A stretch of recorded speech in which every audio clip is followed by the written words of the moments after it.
Hi guys, मैं हूं gadget गाय अक्षय और आप देख रहे हैं अभिजीत भारत। और आज इस वीडियो में हम बात करने वाले हैं इंटरनेट सेफ्टी के बारे में। आज के इस डिजिटल एरा में जहां हर कोई इंटरनेट से कनेक्टेड है, आप खुद को इंटरनेट पे किस तरह से सेफ रख सकते हो, इसके रिगार्डिंग मैं आपको 5 ऐसे पॉइंट बताऊंगा जिसका आपको ध्यान रखना है। सबसे पहला पॉइंट है डाउनलोडिंग। अब देखो, बहुत सारे लोग ऐसे हैं जो किसी भी अननोन और अनट्रस्टेड वेबसाइट से कुछ भी डाउनलोड कर लेते हैं। फिर वो चाहे कोई मूवी हो, कोई वेब सीरीज हो या कोई सॉफ्टवेयर हो, वो किसी भी अननोन वेबसाइट से ये सारी चीजें डाउनलोड कर लेते हैं। लेकिन एक्चुअली ऐसा नहीं करना चाहिए। किसी भी अनट्रस्टेड वेबसाइट से कुछ भी डाउनलोड करना मतलब पायरेसी करना हुआ, और पायरेसी करना लीगल कभी नहीं हो सकता। पायरेसी करना एक इल्लीगल प्रोसेस है जो तुम्हें फॉलो नहीं करनी चाहिए। तो बात अगर इंटरनेट सेफ्टी की हो रही है और इस लिस्ट में अगर मैं पासवर्ड इंक्लूड ना करूं तो ये लिस्ट इनकम्प्लीट रहेगी। तो मेरा सेकंड पॉइंट है पासवर्ड्स। आजकल हम सबके ऑनलाइन बहुत सारे अकाउंट्स हैं, मतलब सोशल मीडिया अकाउंट से लेकर बैंकिंग अकाउंट्स तक बहुत सारे अकाउंट्स हैं। और मैंने बहुत सारे लोगों को देखा है कि वो अपने सारे अकाउंट्स में सेम पासवर्ड यूज करते हैं, और वो सेम पासवर्ड भी बहुत ज़्यादा वीक होता है। जैसे कि कोई अपनी डेट ऑफ बर्थ पासवर्ड में डालता है या कोई अपना फ़ोन नंबर पासवर्ड में डालता है जो स्ट्रॉन्ग नहीं होता। तो हमें ऐसा बिल्कुल भी नहीं करना चाहिए। हमें हमारा पासवर्ड हमेशा स्ट्रॉन्ग रखना चाहिए ताकि कोई ईजिली उसे गेस ना कर पाए। और अलग अलग अकाउंट्स के लिए सेम पासवर्ड रखना ही क्यों है? हमें हमेशा अलग अलग अकाउंट्स के लिए अलग अलग पासवर्ड्स ही रखने चाहिए। अब इसे ऐसा समझो कि हमारे घर में बहुत सारे लॉक्स है, तो सारे लॉक्स की चाबी एक तो नहीं होगी, हर लॉक की चाबी अलग अलग होगी। तो पासवर्ड क्या है? पासवर्ड भी तुम्हारे ऑनलाइन अकाउंट की एक चाबी ही तो है। तो हर अकाउंट के लिए सेम चाबी क्यों रखना? अलग अलग चाबियां रखो। अब इस पासवर्ड से ही रिलेटेड हमारा थर्ड पॉइंट आता है टू फैक्टर ऑथेंटिकेशन।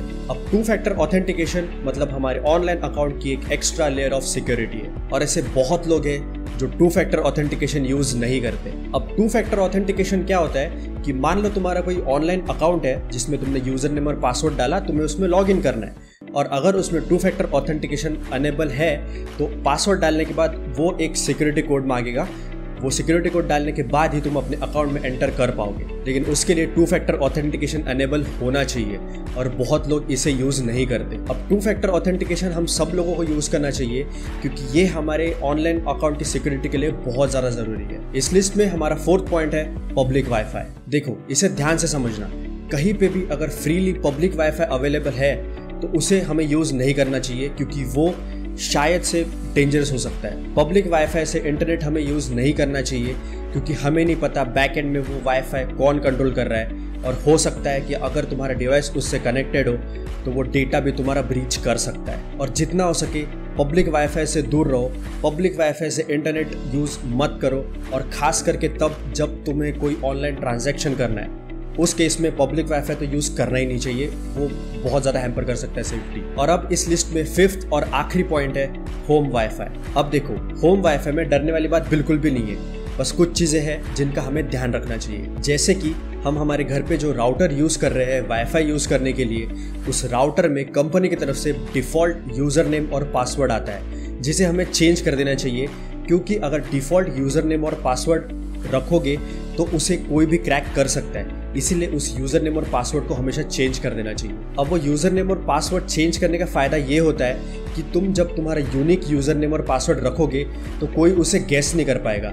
और मोस्ट ऑफ द केस में क्या होता है कि अगर राउटर कॉमन है तो उस सारे राउटर का यूजर नेम और पासवर्ड कॉमन होता है, जिस वजह से गेस करना ईजी पड़ता है। तो इस वजह से अपना खुद का यूजर नेम और पासवर्ड रखोगे तो वो कोई गेस नहीं कर पाएगा। और एक चीज़ का ध्यान हमेशा रखना चाहिए कि हमारे घर के वाईफाई में कोई अननोन डिवाइस कनेक्टेड ना हो, क्योंकि अगर अनऑथराइज्ड डिवाइस कनेक्टेड हुआ तो वो भी इंटरनेट थ्रू तुम्हारे किसी भी डिवाइस को या किसी भी ऑनलाइन अकाउंट को हार्म पहुंचा सकता है। तो आज के लिए इस वीडियो में इतना ही। इंटरनेट सेफ्टी से रिलेटेड ये कुछ चीजें थी जिनका हमें हमेशा ध्यान रखना चाहिए। अब इस वीडियो में हमने इंटरनेट सेफ्टी की बात की है, तो इस वीडियो को जितना हो सके उतना शेयर करो। अगर ये वीडियो अच्छा लगा हो तो इसे लाइक करके जरूर जाना।